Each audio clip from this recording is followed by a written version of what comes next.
सुप्रभात। आज हम पढ़ने जा रहे हैं computer languages and number system. मैं हूं आपका अध्यापक योग बाखरू। हम ये क्लास 7वीं का पहला चैप्टर है। हम किताब जो फॉलो कर रहे हैं वो है मेगाबाइट्स। इससे पहले प्री रिक्विजिट का मतलब होता है हमें पहले से क्या समझ में आना चाहिए। You should know what is a computer. आपको ये पता होना चाहिए ये चैप्टर पढ़ने से पहले कि एक कंप्यूटर क्या होता है। आपको ये पता होना चाहिए कंप्यूटर के हिस्से क्या होते हैं, what are the parts of a computer. आपको ये पता होना चाहिए what is an operating system. Operating system मतलब विंडोज़, लिनक्स, मैक ओएस ऐसे होते हैं operating system. Learning outcome, you will know about what are computer languages. आपको ये समझ में आएगा कि कंप्यूटर की लैंग्वेजेस क्या होती हैं इस अध्याय को पढ़ने के बाद। You will get to know about language processor, you will know about number system, you will know about computer arithmetic. इसका मतलब ये है आपको लैंग्वेज कैसे, कंप्यूटर लैंग्वेज कैसे समझता है वो आपको समझ में आएगा। आपको ये समझ में आएगा कि नंबर सिस्टम क्या होता है, गिनती कैसे होती है, गिनती अलग अलग किस्म से कैसे होती है। You will know about computer arithmetic, आपको ये पता चलेगा कि कंप्यूटर के अंदर गणित कैसे होता है। कंप्यूटर लैंग्वेजेस डेफिनेशन, मतलब हमें जो याद रखनी है, language is the method of communication. जो भाषा है वो बातचीत का तरीका है। A computer needs a language that both the computer end user could understand. जैसे हम अगर समझें कि अगर मैं किसी को कुछ बोल रहा हूँ तो वो चीज़ उसको भी समझ में आनी चाहिए और मुझे भी समझ में आनी चाहिए। ऐसा ना हो कि वो तमिल समझता हो और मैं हिंदी समझता हूँ और हम बात ही ना कर पाएँ, तो ये तो फिर बात नहीं हो पाएगी, उस तरह से वो भाषा नहीं ठीक रहेगी। तो ऐसी एक computer needs a language that both the computer end user could understand. A program is a plan of action aimed at accomplishing a clear objective, which details on what work is to be done, by whom, and which means or resources will be used. चलिए एक हम चीज़ सोचते हैं कि मेरे को चाय बनानी है। अगर मुझे चाय बनानी है और मुझे अभी यहाँ पे अगर मैं देखूँ कि मुझे चाय बनानी है तो मुझे क्या क्या लगेगा। अब मुझे यहाँ पे बनानी है चाय तो मुझे सबसे पहले पतीला लगेगा, फिर पतीले के नीचे यहाँ पे मेरे को आग चाहिए तो मेरे को गैस स्टोव लगेगा, उसमें आग चाहिए तो गैस लगेगी। फिर मुझे क्या क्या चाहिए, मुझे दूध डालना पड़ेगा। सबसे पहले तो मुझे पतीला चाहिए, फिर मुझे उसमें डालूंगा दूध, फिर मैं डालूंगा चीनी, फिर मैं डालूंगा चाय पत्ती, तीनों एक साथ, और फिर मैं उसमें पानी भी मिलाऊंगा। और पानी मिलाने के बाद चाय उबलेगी और उसके बाद हमारा फिक्स प्रोडक्ट निकलेगा टी।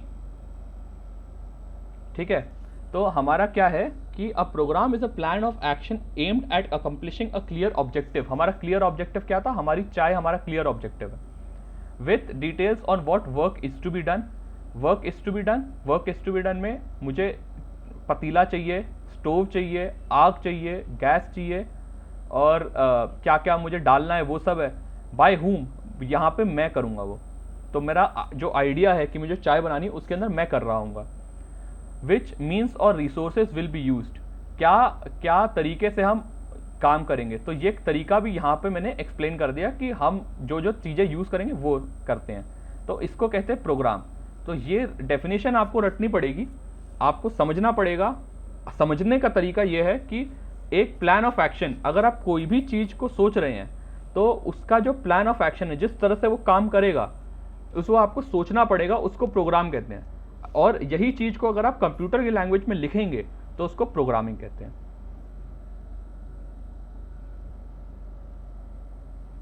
अब हम चलते हैं दूसरी स्लाइड पे। अब कंप्यूटर की लैंग्वेजेस के कितने प्रकार होते हैं।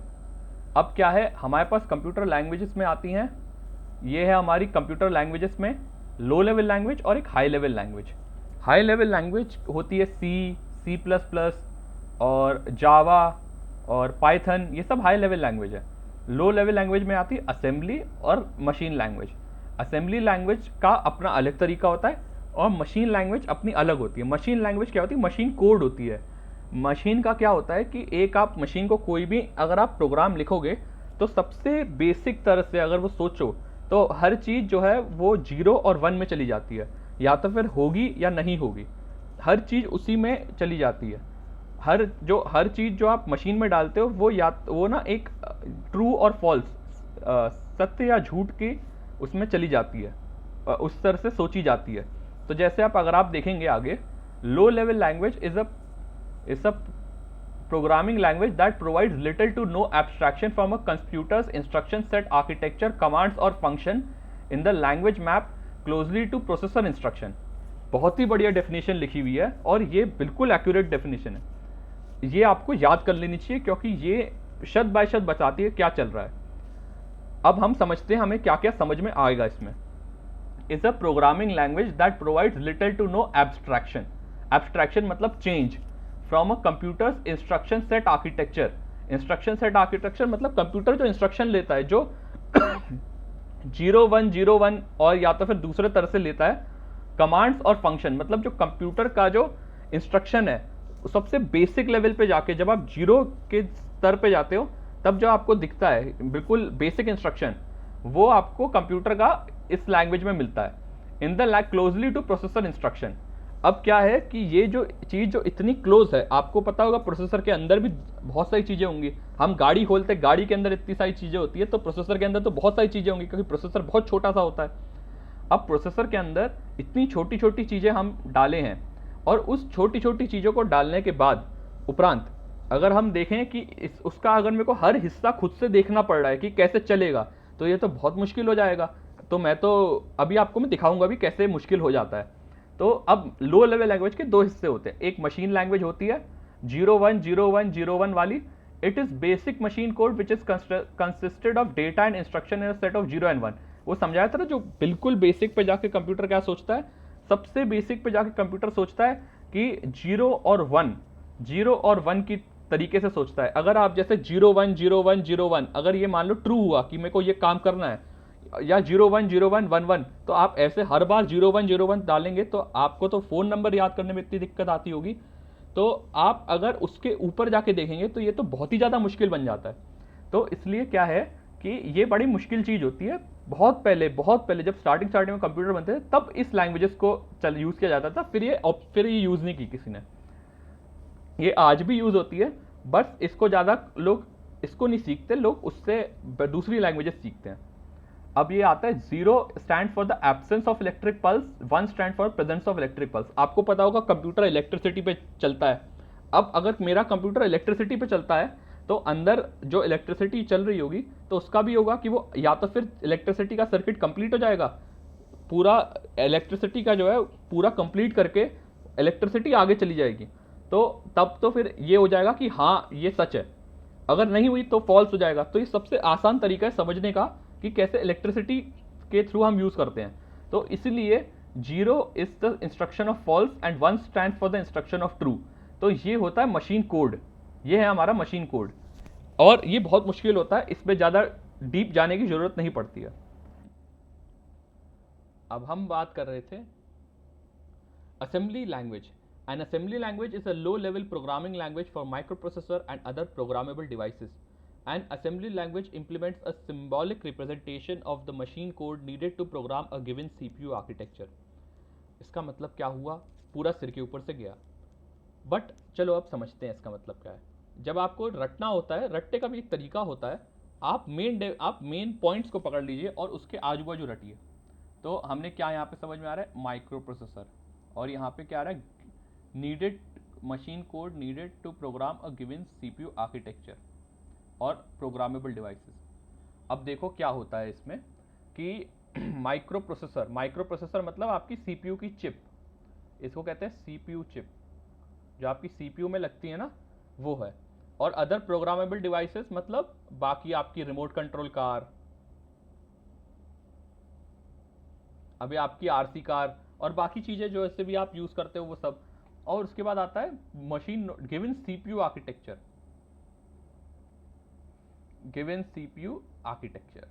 अब क्या है कि असेंबली लैंग्वेज ना बहुत ही लो लेवल इंस्ट्रक्शन लैंग्वेज है।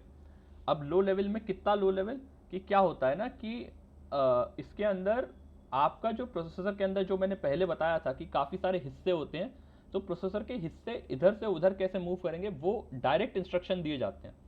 तो अब क्या होता है कि इस लैंग्वेज के अंदर instructions are given in the form of mnemonics. Mnemonics मतलब शब्दों को छोटा कर दिया जाता है। और दो चीज़ें याद रखने की है, ये तो बिल्कुल याद रखना है आपको। Assembler is the required to translate the assembly language into binary code. Disassembler converts binary language back into assembly language. अब हम देखते हैं असेंबली लैंग्वेज होती क्या है। अब हम क्या करेंगे, हमें असेंबली लैंग्वेज का डेमोन्स्ट्रेशन देखते हैं कि क्या होती है वो। ये हम देख रहे हैं एक असेंबली लैंग्वेज में हम दो वेरिएबल्स को ऐड कर रहे हैं, मतलब दो नंबर 5 और 3 को हम ऐड करके दिखा रहे हैं, ठीक है। और ये जो इंस्ट्रक्शन है, अब देखो इसके अंदर कैसे लिखा है, ORG। ORG मतलब origin, origin point for programme.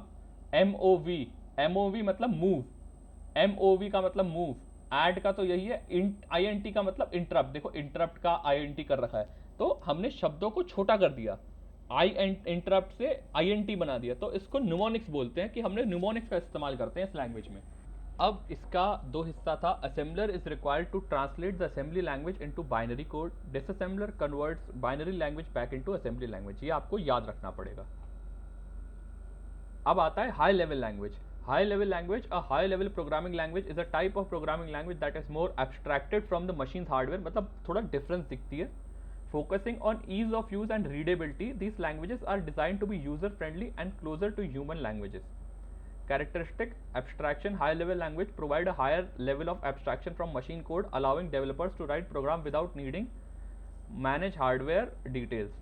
Ease of learning: intuitive, similar to natural language. Portability: can easily typically run on different types of hardware. Rich libraries. अब आपको ये समझ में आ रहा होगा कि ये तो पता नहीं क्या चल रहा है, अब मैं इसे समझाता हूँ इसका मतलब क्या हुआ। A high level language is a type of programming language that is more abstracted. Abstracted का मतलब ये याद रख लेना, ये शब्द जो है ना बड़ा काम का, ये आपको काफी जगह पे काम आएगा। मतलब ये ज्यादा चेंज आ गया। एब्स्ट्रैक्टेड का मतलब समझ लो बेसिक में चेंज, डिफरेंट हो गया। From the machine hardware, focusing on ease of use and readability. Ease of use and readability, ये दो टर्म्स हैं, ये याद रखो ना रखो। ईज ऑफ यूज का मतलब पढ़ने में आसानी हो, उस चीज को पढ़ने में आसानी आ जाती है। अब क्या होता है, अब पढ़ते हैं एब्स्ट्रैक्शन। इसका मतलब क्या हुआ, हाई लेवल ऑफ एब्स्ट्रैक्शन। अब ये हाई लेवल ऑफ एब्स्ट्रैक्शन का मतलब क्या हुआ, इसका मतलब ये है कि आपको याद है वहाँ पे ओरिजिन और इंटरप्ट और इतना सब लिख रहे थे। अभी मैं आपको दिखाऊंगा असेंबली से हम हाई लेवल लैंग्वेज पे गए क्यों, अभी आपको मैं अच्छी तरह से दिखा दूंगा। From machine write program without naming hardware details. देखो आपको बताया था ना असेंबली लैंग्वेज हार्डवेयर स्पेसिफिक है, तो मतलब जो आपका सीपीयू लगा हुआ है, मान लो एक सीपीयू के बजाय आपको दूसरे सीपीयू में वही लैंग्वेज चला रही है, तो आपको बड़ी दिक्कत आएगी असेंबली के साथ, क्योंकि असेंबली का सीपीयू बदल जाता है। जैसे आपकी सीपीयू की चिप है, हर चिप के साथ वो कोड बदलता चले जाएगा, तो आप ये तो चाहते नहीं हो अपनी लाइफ में कि एक मैं अपने अलावा किसी को दिखा ना पाऊँ। तो इसलिए एब्स्ट्रैक्शन आता है, ये एब्स्ट्रैक्शन आता है काम उसके। सब एब्स्ट्रैक्शन का एग्जैक्ट मीनिंग ये है कि चेंज आ जाता है। ईज ऑफ लर्निंग और पोर्टेबिलिटी में एक सेम चीज काम आती है, पोर्टेबिलिटी वाला ये पॉइंट था। एब्स्ट्रैक्शन के अंदर ये आता है कि चेंज आ जाता है, थोड़ा सा मतलब डिफरेंट दिखता है जो इजीली समझ में आए। ईज ऑफ लर्निंग के अंदर होता है the syntax is usually more intuitive and similar to natural language, making it easier for beginners to learn. मतलब ईजियर हो जाता है, सिंटैक्स इज मोर ईजियर।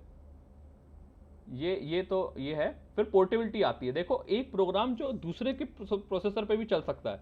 अब आप सोचो आपके सीपीयू के अंदर चिप है, आपका जो कंप्यूटर है उसके अंदर चिप लगी हुई है, अगर आपकी चिप के अलावा दूसरे की चिप पे चले ना, तो उसका प्रोग्राम का काम ही क्या है, वो तो वेस्ट हो गया ना।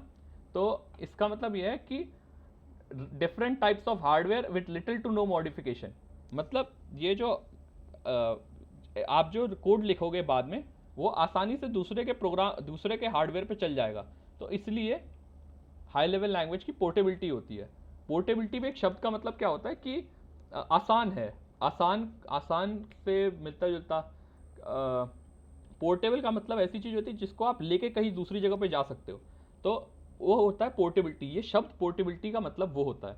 तो ये शब्द आपको याद रखना है, ये शब्द आपको याद रखने हैं जो ऊपर ऊपर लिखे हुए बुलेटिन में, जो मैं मार्क कर रहा हूं वो आपको शब्द याद रखने हैं, ठीक है। और ये चीज ऐसे काम कर रही है, ठीक है। अब क्या है कि रिच लाइब्रेरीज आपको बाद में समझ में आएगा जब आप कोडिंग करेंगे, ठीक है। और मेमोरी मैनेजमेंट ये भी आपको बाद में समझ में आएगा। ये ना थोड़ा आपको याद रखना पड़ेगा कि क्योंकि ये क्या है ना, मतलब अभी मैं समझाने में दिक्कत आई क्योंकि आपने अभी तक कोडिंग नहीं की है। अब क्या है कि these languages often come with extensive libraries and frameworks that simplify complex tasks such as web development, data manipulation and more। तो ये चीज़ें जो होती है ना, जब आप प्रोग्रामिंग में सीख जाते हैं तब आपको समझ में आती है क्या हो रहा है, या आप कोई खुद से प्रोग्राम लिखते हैं तब आपको समझ में आता है। मेमोरी मैनेजमेंट का और high level often handle memory management, तो ये दो पॉइंट है, ये आपको बाद में समझ में आएंगे।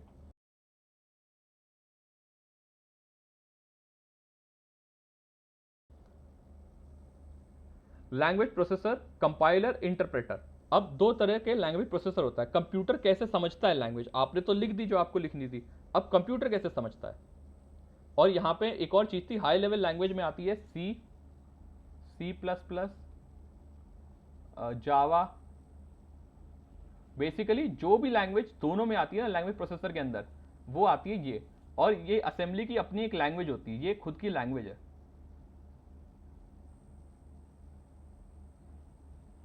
ये अपनी खुद की लैंग्वेज होती है। लैंग्वेज मतलब अपनी खुद की भाषा है असेंबली। और मशीन कोड तो 0101 है, तो वो तो आप समझ नहीं पाओगे, तो उसका कोई मतलब भी नहीं है समझने का ज़्यादा। अब ये आता है लैंग्वेज प्रोसेसर। अब लैंग्वेज प्रोसेसर में आता है एक कंपाइलर होता है, एक इंटरप्रेटर होता है। अब एक कंपाइलर और इंटरप्रेटर के अंदर क्या होता है, compiler is the program that translates the entire source code of a high level programming language into machine code और an intermediate in one go before the program is executed. समझाता हूँ। ये मान ले ये मैंने लिखा है ये सी लैंग्वेज है एक, ठीक है। इसके अंदर ये हमने प्रोग्राम लिखा है, तो सबसे पहले एक झटके में हम कंपाइल करेंगे, फिर एक झटके में हम एग्जीक्यूट करेंगे। तो दो स्टेप्स लग रहे हैं सिर्फ। अब ये देखोगे तो एक बार कंपाइल होगा, कंपाइलर के पास जाएगा, और एक बार एग्जीक्यूट होगा। तो ये जो है ना फिर मशीन कोड बन जाता है। फिर ये आप रीड नहीं कर सकते इसे। ये देखा आपने। तो इतना ये जो चीज़ है यही एक कंपाइलर करता है। The compiler reads the entire source code written by program. देखो अगर आप सीधे कंप्यूटर के अंदर इंस्ट्रक्शन डाल दो और मतलब आपने 10 इंस्ट्रक्शन एक साथ दे रखे हैं और सेकंड में ही फेल हो गया तो दिक्कत आ जाएगी। तो ये तो कंप्यूटर को मतलब कंप्यूटर सेकंड में फेल हो गया तो आपका काम अटक जाएगा।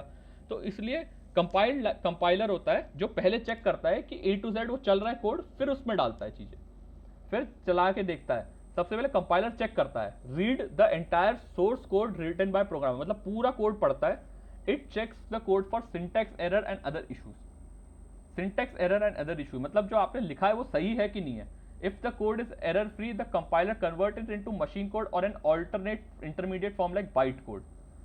देखो ये चीज होती है जो मैंने आपको नीचे एक्सप्लेन किया था ना। फिर ये एग्जीक्यूटेबल कोड मशीन कोड या बाइट कोड में कन्वर्ट कर देता है, यही मशीन कोड 0101 वाले में। The compiled code is saved N executable file और मशीन कोड एग्जीक्यूटेड, ठीक है। अब ये एग्जीक्यूट हो सकता है, मतलब आप जो है आप जो एक अपने जैसे समझो कि आपने एक ही बारी में किसी ने स्क्रिप्ट पढ़ी आपकी, आप क्या करना चाहते हो, फिर उसके बाद आपको एग्जीक्यूशन देता है। जैसे मान लो आपको चाय बनानी है, आपको मम्मी की परमिशन चाहिए होगी, तो वो जो चाय बनानी है आप पहले लिख के दिखाओगे कि मम्मी को कि देखो मैंने ये चीज़ करने वाला हूँ और ऐसे चाय बना लूंगा। तो पहले मम्मी देखेगी कि सही है कि नहीं है, फिर उसके बाद जाके मम्मी आपको चाय बनाने की अनुमति देगी। तो वही चीज़ वैसे होती है, ये कंपाइलर वही चीज़ करता है। Compiler is your mummy. अब आ गया इंटरप्रेटर। अब इंटरप्रेटर क्या होता है, is a program that translate and execute source code line by line, statement by statement. It does not produce a separate executable file.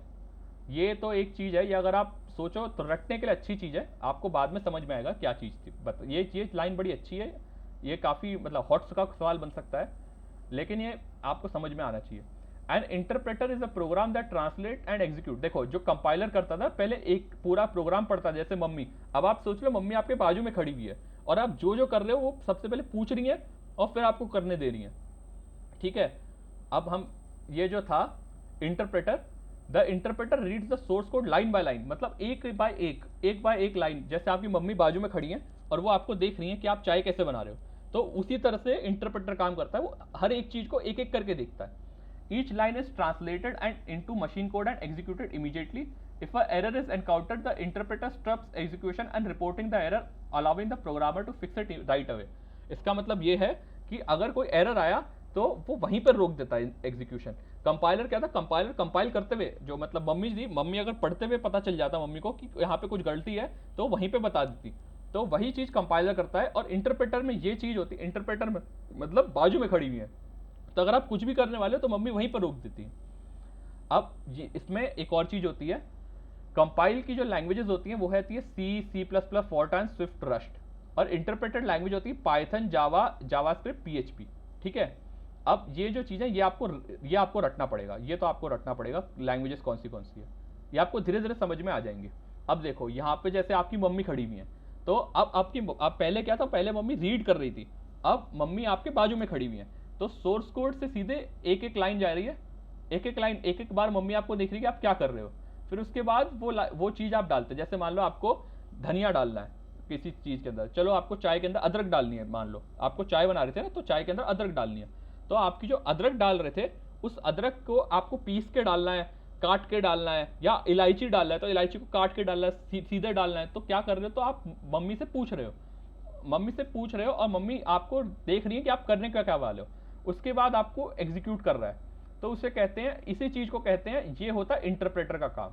इस तरह से चलता है। ये आपको डायग्राम भी समझ में आना चाहिए, ये जो है ये भी आपको समझ में आना चाहिए।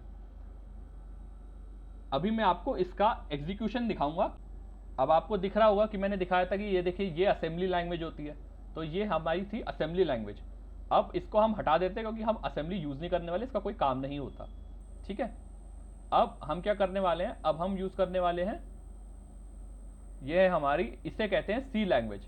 देखो यहाँ पे डॉट के बाद सी लगा हुआ है, तो ये सी लैंग्वेज का प्रोग्राम है। ठीक है। अब यहाँ पे हम जा रहे हैं और हमें क्या करना है, अब हम इसे एग्जीक्यूट करेंगे, अब इसे चलाने की कोशिश करेंगे। ठीक है। तो अब चलो यहाँ पे हम एग्जीक्यूट करते हैं। अब आप देखो यहाँ पे कुछ नहीं बना होगा और ये अब प्रोग्राम एग्जीक्यूट होने वाला है। तो अब यहाँ पे जैसे ही अब देखो कंपाइल हो रहा है, कंपाइल हो गया, आपको मैंने बताया था कंपाइल हो गया, तो देखो मशीन कोड आ गया। ये प्रोग्राम जो है ना, ये जो चीज़ है ये मशीन कोड बन जाती है। देखो ये आपको दिखेगा नहीं ठीक तरह से, ये देखो ये ऐसे दिखता है मशीन कोड, ये होता है मशीन कोड। ये अभी चेंज हो चुका है, 0101 ऐसे ठीक से नहीं दिखता क्योंकि हमारे पास ऐसा कुछ है नहीं अभी ध्यान से देखने के लिए। ये था मशीन कोड, और ये मैंने आपको दिखाया ना। अब चलो मैं इसे डिलीट कर देता हूँ, चलो इसको डिलीट कर देते हैं, चलो आपको वापस से दिखाते हैं। अरे गलत चीज़ डिलीट हो गई, हमें इसे डिलीट करते हैं। चलो अब ये था, ये प्रोग्राम मैं वापस से चला के दिखाता हूँ। देखो अब हम क्या है, अब आप देखो अब हम क्या कर रहे थे।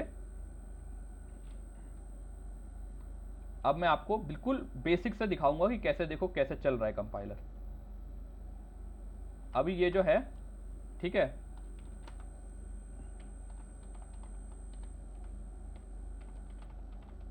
ठीक है। अब ये देखो, अब आपका जो है ये मैं क्या लिख रहा हूं, ये अभी आपको समझाता हूं। ये जो जीसीसी में लिख रहा हूं ना, इसका मतलब है कि मैं चाहता हूं कि सी का जो कंपाइलर है, कंपाइलर जो है उसको मैं कॉल कर रहा हूं, मैं बुला रहा हूं कि भाई तू आकर मेरे कोड को चेक कर। मैं मम्मी को बुला रहा हूं कि आके देखो कि मैं सही कर रहा हूं कि नहीं कर रहा हूं, और ये यहां से करता है। और मैंने लिखा कि बाद में जो फाइल बनेगी, जो एग्जीक्यूट होने वाली फाइल बनेगी, उसका नाम प्रोग्राम डाल देना। चलो ये प्रोग्राम डाल दिया। अब यहाँ पे देखो प्रोग्राम बन गया। अब ये मशीन कोड बन गया। अब मशीन कोड को मैं एग्जीक्यूट कर रहा हूं। अब मैं मशीन कोड एग्जीक्यूट करूंगा, यहां पे लिखा हुआ hello world, print F hello world. इसका मतलब है प्रिंट करूं मैं हेलो वर्ल्ड, और ये यहां पे भी प्रिंट हो रहा है हेलो वर्ल्ड। इसका मतलब प्रोग्राम रन हो गया, प्रोग्राम सक्सेसफुली रन हो गया मेरा, जो मैं चाहता था। तो यही चीज थी कि ये प्रोग्राम अगर मैं इसे डिलीट कर दूं तो ये चलेगा नहीं, क्योंकि ये इसको रन कर रहा था। देखो नो सच फाइल और डायरेक्टरी। देखो ये क्या था कि मैंने जब बताया था कि कंपाइलर एक झटके में कंपाइल करता है, एक झटके में पढ़ता है, देखता है अगर सही लगा, और फिर उसके बाद एक झटके में आप फिर एग्जीक्यूट करते हो उस चीज को। तो अगर मैं इसे यहां से करूं तो एक ही बारी में एग्जीक्यूट हो जाता है। ठीक है, ये यहां पे दिख गया आपको एग्जीक्यूट होता है, ये प्रोग्राम वापस आ गया। अब क्या है कि अब मैं आपको दिखाऊंगा, आपको सोच रहे होगे कि असेंबली कोड इतना क्या होता है, तो अब मैं आपको दिखाता हूं कि असेंबली कोड इतनी दिक्कत क्यों होती है असेंबली में। ठीक है।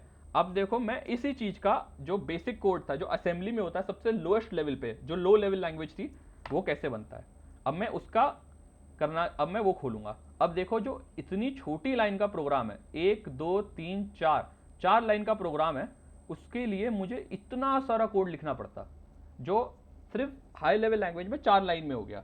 तो इसीलिए असेंबली लैंग्वेज जो है वो बहुत मुश्किल लैंग्वेज आ जाती है, क्योंकि उसके अंदर क्या होता है कि जैसे मैंने आपको वहां पे सिखाया था, एब्स्ट्रैक्शन नहीं है, तो आपको धीरे धीरे करके एक एक हिस्से बाय हिस्सा प्रोग्राम को समझना पड़ता है।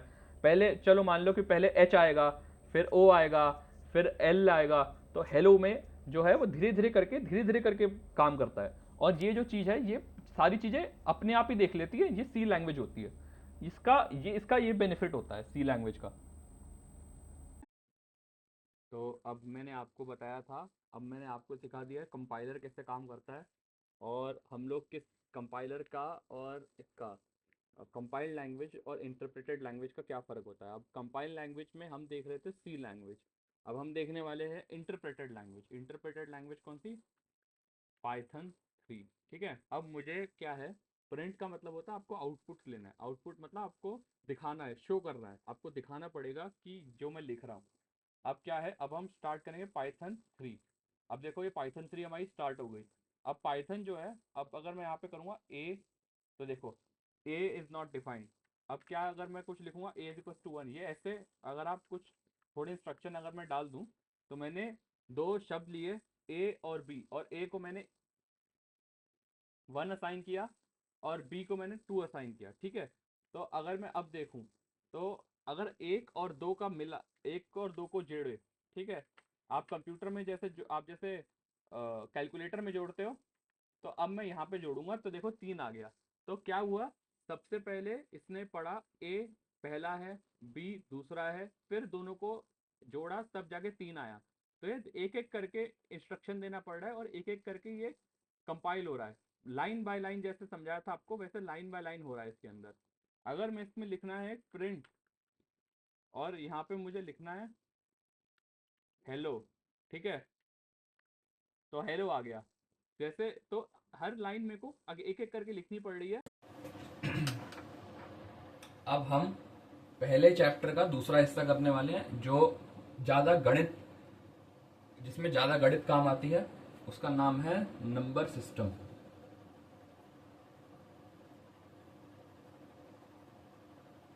ठीक है, नंबर सिस्टम को हम क्या कहते हैं हिंदी में? नंबर सिस्टम आपको याद रखना पड़ेगा, ये सब चीजें आपको याद रखनी पड़ेंगी, आपसे ये शब्द याद रखने पड़ेंगे, ये मैं बदल नहीं सकता। संख्या प्रणाली,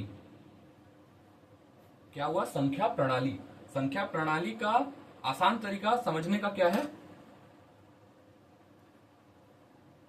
गिनती, गिनती का तरीका। गिनती का तरीका का मतलब वे टू काउंट। अब इंसान जो था, गणित जो होती है ज्यादातर काउंटिंग के ऊपर होती है, मैथ्स यानी गणित। ठीक है, अब गणित जो होती है, गणित जो है, अब गणित जो है वो ज्यादातर गिनती के ऊपर होती है। अब क्या है, हमें क्या करना है, अब पहले क्या करते थे लोग, ठीक है, हाउ डू वी काउंट। अब सबसे पहले गिनती का तरीका, कैसे हम गिनती करते हैं, ये होता है हमारा नंबर सिस्टम। अब सबसे पहले हम देखते हैं कि गिनती की कैसे जाती है। सबसे पहले अब हम तो जो अंक बना रहे हैं, 0, 1, 2, 3, 4, जितने भी अंक हैं और जितने भी चीजें हैं, ये बनी कैसे? सबसे पहले क्या करते थे, पहले कैसे इस्तेमाल करते थे? सबसे पहले लोग इस्तेमाल करते थे हाथ, हैंड। ठीक है, लोग हाथ इस्तेमाल करते थे गिनने के लिए। ठीक है, फिर कुछ लोगों ने फीट इस्तेमाल करने लगा। जैसे अगर किसी को कोई एरिया नापना हो तो अपना हाथ से नापता है, वो हैंड था, ये पुराना तरीका है। अब क्या है, प्रिमिटिव मतलब पुराना।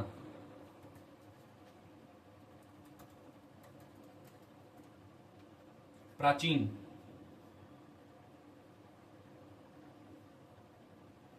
प्राचीन तरीका है ये। अब ये प्राचीन तरीका है। अब फीट है पैर, पैर के इस्तेमाल से कैसे करते थे? पैर से लोग देखते थे कि दूरी कितनी है। अब बात ये थी कि किसी का हाथ देखो, मेरा हाथ इतना बड़ा है, आपका नहीं होगा इतना बड़ा, तो मेरे हाथ का जो एरिया है वो आपका अगर छोटा हाथ हुआ तो आपके लिए 3 बन जाएगा। तो ये तरीका इतने अच्छे नहीं थे, ये भी प्राचीन तरीके थे। फिर आते थे स्टोन, पत्थरों से नापे जाते थे, स्टोन से नापे जाते थे, ठीक है। पत्थरों से नाप जा लेते थे कि अच्छा ये तो 3 पत्थर 4 पत्थर एक। और फिर पैसा कैसे नापते थे? पैसे नापने का भी तरीका होता था, आना, वीट, वीट से नापते थे।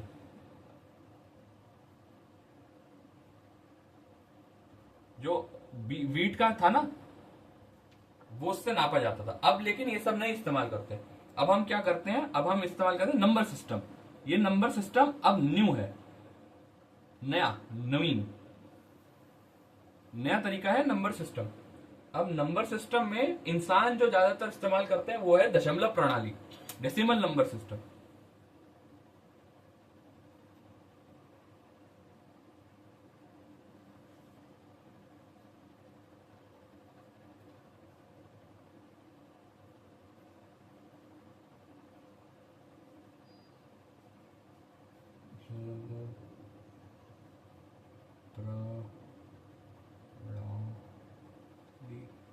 ठीक है।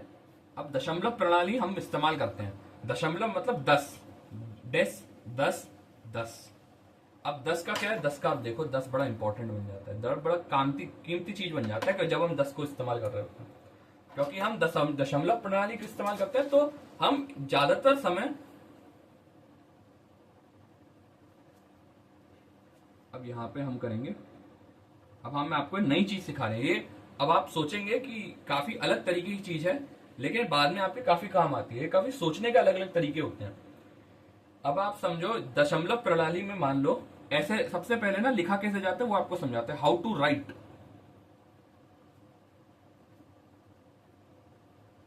जैसे मान लो कि यहां पर ये एक नंबर है, ये मान लो मैंने लिखा 1 2 3 4, तो ये क्या है, 1234, ठीक है, 1234। अब 1234 ये दशमलव प्रणाली में लिखेंगे तो हम क्या, दशमलव प्रणाली सबसे ज्यादा इंसान यूज करता है, इसलिए हम इसे ऐसे की जगह ऐसे भी लिख सकते हैं, ठीक है। बट ये जो दशमलव प्रणाली ये बताती है कि ये दशमलव प्रणाली में ऐसे बहुत तरीके होते हैं, साथ सिर्फ दशमलव प्रणाली नहीं होती जो इस्तेमाल होती है, और भी तरीके होते हैं। बट दशमलव प्रणाली से हम ज्यादातर इस्तेमाल किए इसलिए हम जानते हैं। अब अगर मैं यहां पे लिखूं 9624, 9624 मतलब 9624, ठीक है। अब अगर मुझे इसको, अब मेरा दिमाग, जब मैं तो पढ़ता हूं तो मैं इधर से पढ़ रहा हूं, मैं इस तरफ से पढ़ रहा हूं जब मैं पढ़ रहा हूं, ठीक है। मैं जब बोलते हुए पढ़ रहा हूं तो मैं इस तरफ से पढ़ रहा हूं, लेकिन जब मेरा दिमाग में सोचता हूं कि ये नंबर कितना बड़ा है, तब मैं इस यहां से गिनना शुरू करता हूं।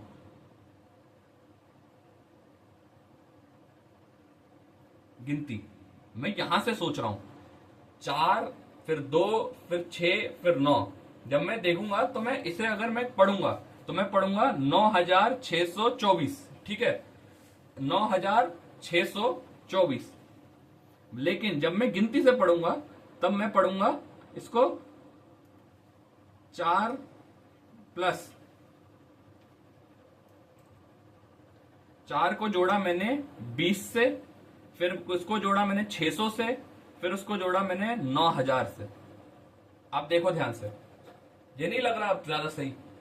4 को मैंने 20 से जोड़ा, 20 को मैंने 600 से जोड़ा, 600 को मैंने जोड़ा 9000 से। क्योंकि मुझे जब, अगर मुझे पढ़ना है इसे, जो मेरा दिमाग पढ़ता है इसको, तो ये पढ़ता है 4, 20, 600, 9000, ठीक है।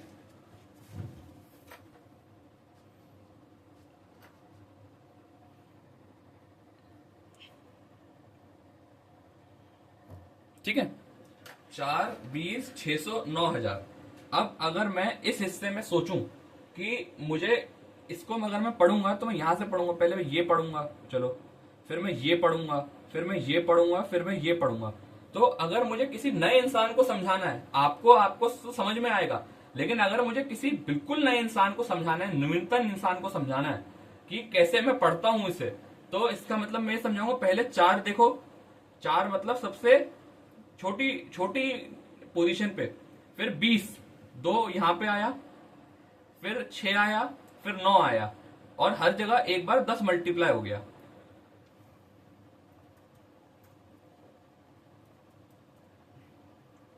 मैंने 10 का गुणा किया, ठीक है, हर जगह यहां पे 10 का गुणा करता गया।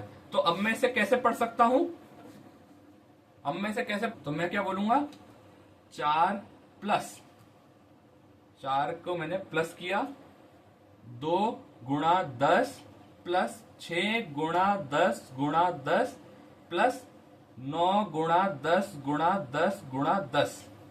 ये देखा, समझ में आया हमें। अब अगले पन्ने पे जाते हैं, ये समझो, सबसे पहले यहीं पे करता हूं ताकि आपको अच्छी तरह से समझ में आए।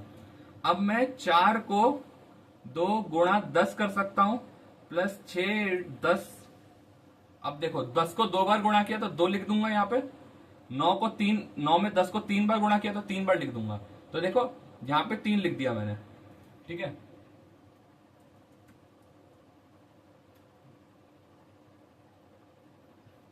ठीक है, तो अब ये लिख सकता हूं। अब देखो जो 10 नहीं है, जो अंक 10 नहीं आए हैं, वो अंक कहां क्या है, 4 2 6 9। अब मैं अगर इसे सबसे बड़े जो है, ये सबसे बड़ा होगा, ये वाला जो है, क्योंकि सबसे सबसे बड़ी वैल्यू ये दे रहा है। तो अगर मैं इसे इधर लिख दूं, सबको सब लिख दूं,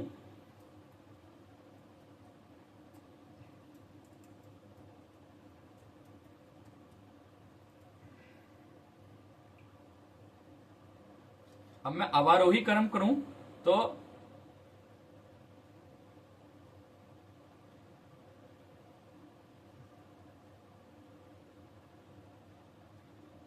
अब यहां पे 1 लिख दूंगा, क्योंकि एक बार 10 आ रहा है और 0 बार यहां पे 10 आ रहा है, और 10 को मैंने एक भी बार लिया तो 1 बन जाएगा वो, ठीक है। ये तरीका होता है लिखने का, ये समझने का कि जब आप कोई अंक पढ़ते हो तो आपका दिमाग ये पीछे से आपको समझाता है। ये चीज क्या थी, 9,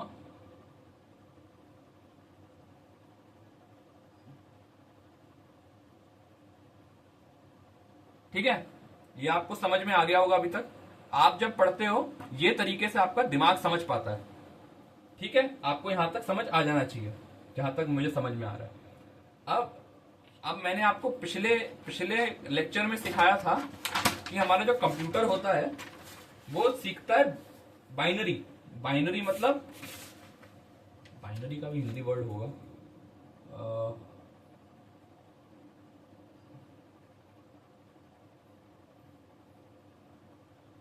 अच्छा बाइनरी ही नाम है, बाइनरी का कोई हिंदी में नाम नहीं है। अब कंप्यूटर जो होता है वो सीखता है बाइनरी सिस्टम। अब बाइनरी सिस्टम जो होता है उसमें तो हम सिर्फ 0 और 1 इस्तेमाल कर सकते हैं, जहां तक मैंने आपको समझाया था, ठीक है। और हम जो इंसान इस्तेमाल करते हैं, दशमलव प्रणाली जो इस्तेमाल करते हैं, उसमें आता है 0 1 2 3 4 5 6 7 8 9 10।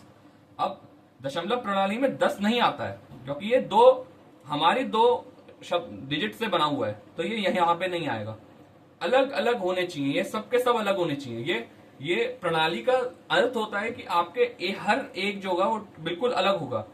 तो 10 नहीं आएगा, 10 से पहले, 10 से 1 पहले, जैसे हम दशमलव प्रणाली यूज कर रहे हैं, तो 10 से 1 पहले तो 9 पे जाके खत्म हो जाएगी और 0 से शुरू होगी। समझ आया, ठीक है। दशमलव प्रणाली में कौन से अंक आते हैं, 0 1 2 3 4 5 6 7 8 9। इसमें क्या है, 0 और 1, 0 मतलब 0, 0 और 1। तो अब तो हम यहां पे है। अब आप देखो कि अगर मुझे यहां पे कोई अंक कोई मिले, ठीक है, जैसे मान लो मुझे 92 मिला, मुझे 92 मिला मुझे यहाँ पे, ठीक है। अब मैं 92 यहाँ पे मिला, तो अब मुझे 92 को इसमें लिखना है ताकि कंप्यूटर समझ पाए।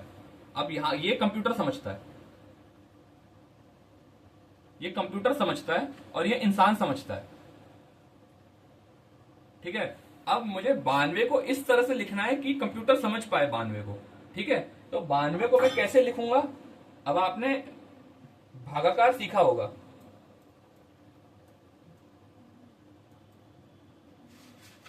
विभाजन, विभाजन आपने विभाजन करना सीखा होगा। विभाजन मतलब डिवीजन। अब आपने डिवीजन सीखा होगा, तो डिवीजन का भी तरीका होता है। अब दिखाता हूं आपको डिवीजन।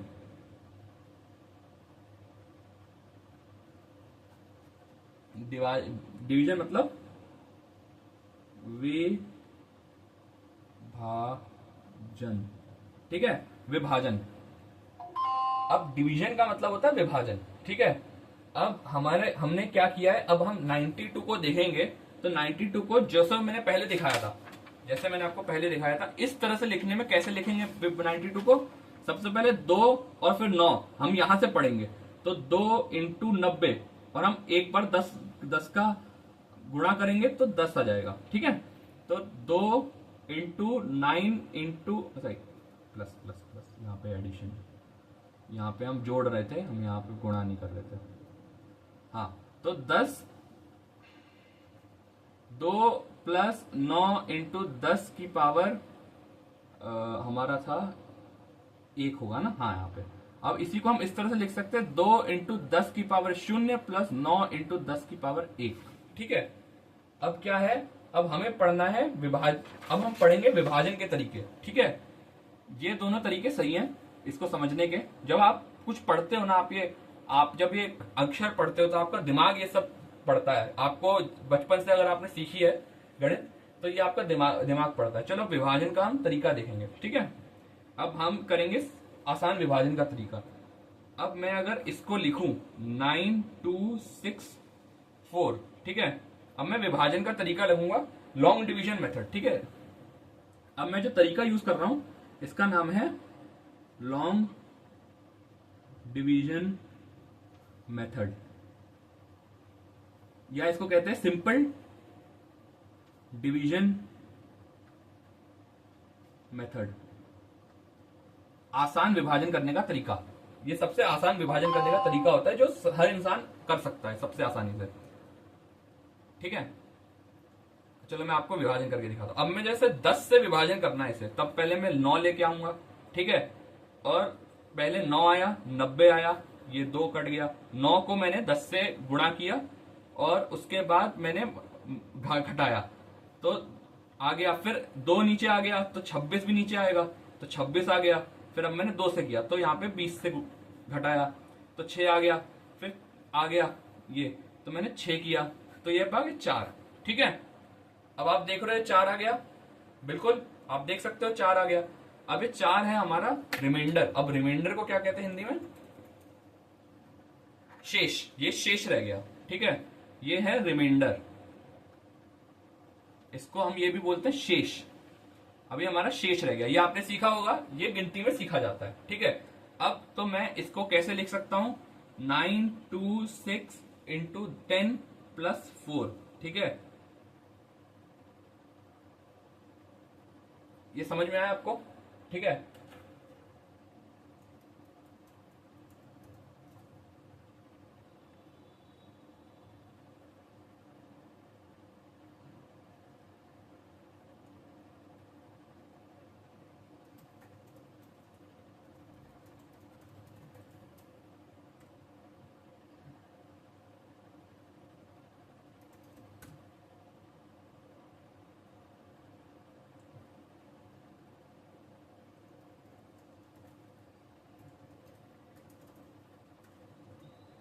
अभी मैं आपको एक और चीज समझाऊंगा, उसे कहते हैं क्वोशंट एंड रिमाइंडर थ्योरम।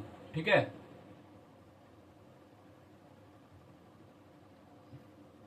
इसे रिमाइंडर थ्योरम भी बोलते हैं। ठीक है, ऐसे हाँ, ठीक है,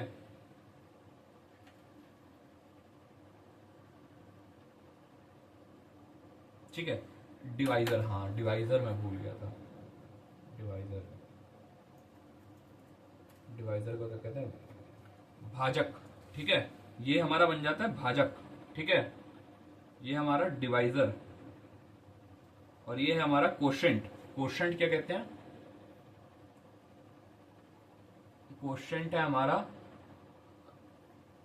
क्वोशंट को क्या कहते हैं हिंदी में, क्या कहते हैं इसे, भागफल। ठीक है, आपने जब पढ़ा होगा। और ये है शेष, रिमाइंडर। अब आप जब पढ़ेंगे तो आपको दिखेगा कि ये देखो, ये कर रहा है रिमाइंडर थ्योरम। जो रिमाइंडर थ्योरम था, ये रिमाइंडर थ्योरम होता है कि ये ऐसे आप जो भी चीज है, जो मैंने 9 2 6 4 लिखा है, उसको मैं ऐसे लिख सकता हूं। अब मैं इसी चीज को वापस करूंगा। ठीक है, अब मैं आसान लंबे तरीके से सब देख सकते हैं। अब यही चीज मैं वापस करूंगा तो एक 6 भी बाहर आ जाएगा। ठीक है, तो अब क्या है, अब मैं इस चीज को 10 से फिर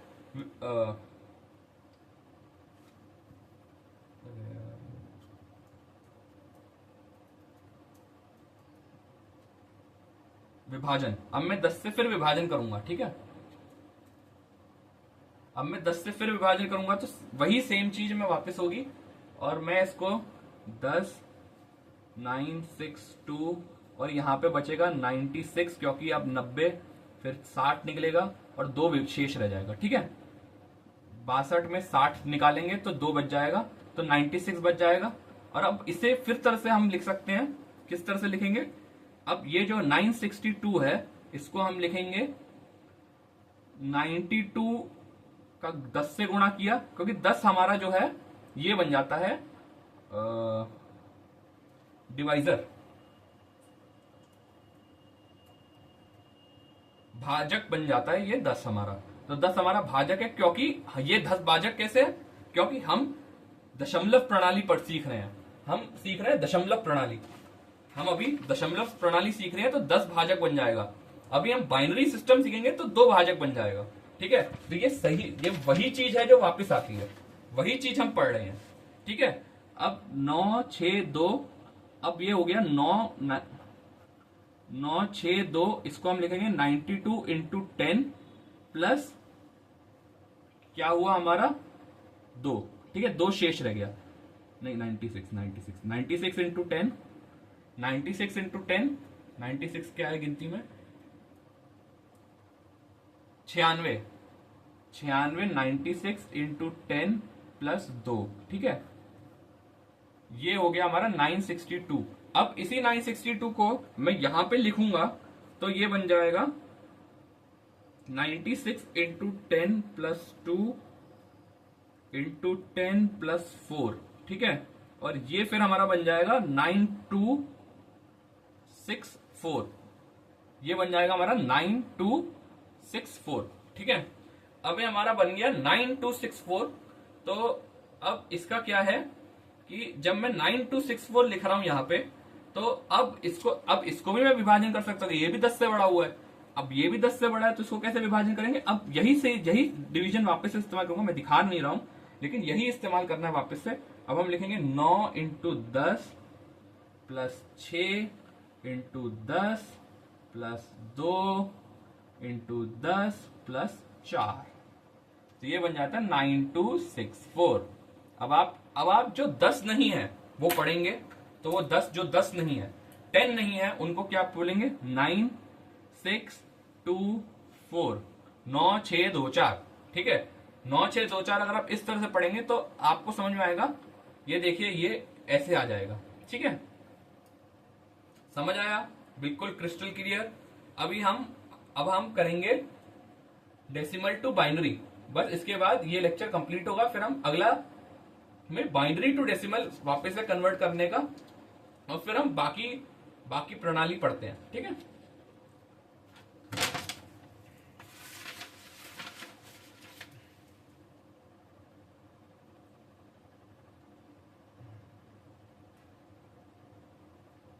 अब हम करेंगे डेसिमल टू बाइनरी। अब डेसिमल टू बाइनरी में क्या होता है ना, अभी आपको मैं थोड़ा कुछ समझाऊंगा। मैं 92 ले रहा हूं।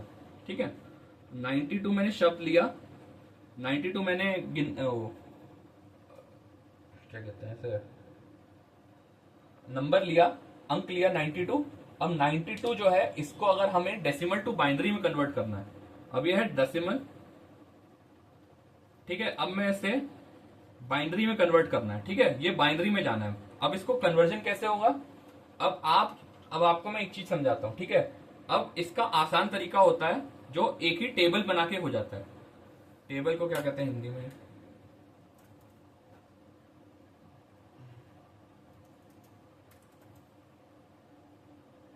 ठीक है, टेबल को हिंदी में टेबल ही बोलते हैं। तो टेबल जो है, अब हम टेबल बनाएंगे 92 की। इसमें क्या लिखेंगे हम? यहां पे लिखेंगे डिवाइजर, ठीक है, और यहां पे लिखेंगे रिमाइंडर, और ये बन गया हमारी टेबल, ठीक है। अब डिवाइजर क्या है? 2 है हमारे यहाँ पे, ठीक है, 2 है। तो यहाँ पे लिखेंगे 46। हमने 2 से 92 का विभाजन किया। अब अगर मैं 2 से 92 का विभाजन करूं तो 4 आ जाएगा, ये 8 करेगा, फिर 12 होगा, तो ये 3 होगा, तो ये हो जाएगा हमारा 12 कटेगा और फिर शेष 0 रह जाएगा। तो रिमाइंडर क्या बचा? 0। फिर मैंने 46,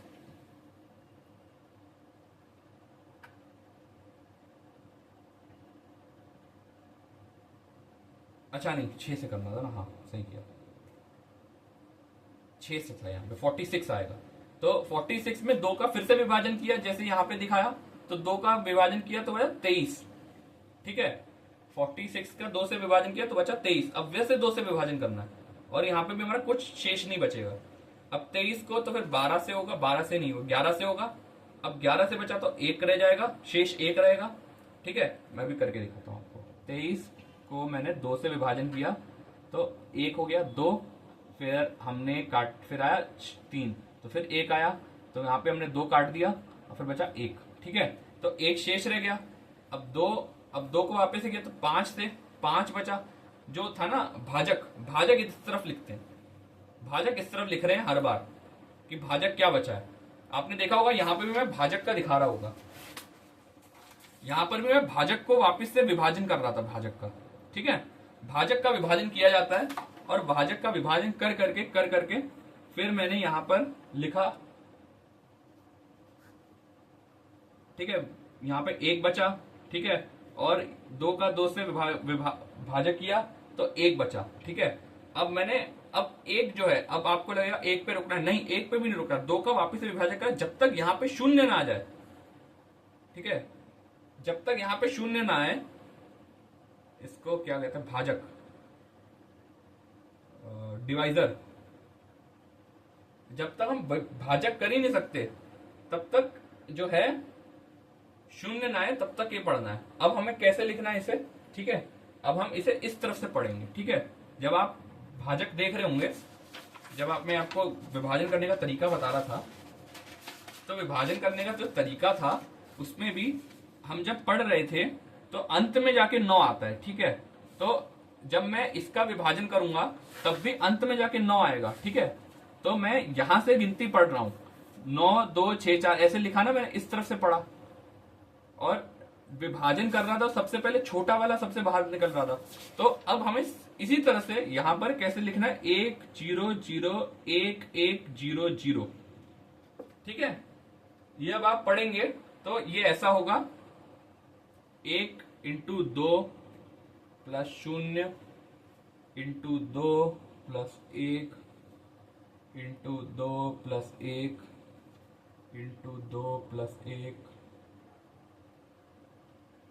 प्लस 2 प्लस, अच्छा, इंटू 2 प्लस 0 इंटू 2 प्लस 0, ठीक है।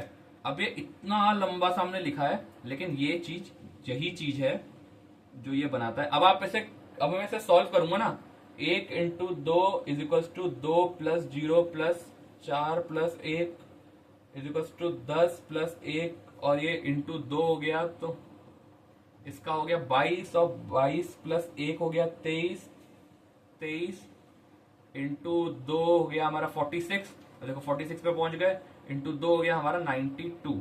यही चीज अगर आप सॉल्व करेंगे,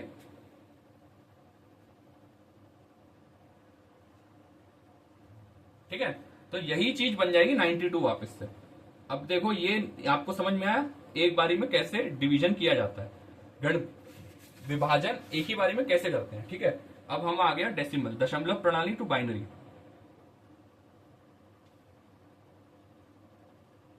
ठीक है, हमने ये सीख लिया, ठीक है। अब ये हो गया हमारा तरीका, ये तरीका था डेसिमल टू बाइनरी करने का, ठीक है। अब हमारा दूसरा जो तरीका होता है, ठीक है, अब जो तरीका है बाइनरी टू डेसिमल वाला ट्रिक जो है, अब हमें कैसे करेंगे वापस से, ठीक है। डेसिमल अब बाइनरी टू वापस डेसिमल, इसका होती है ट्रिक।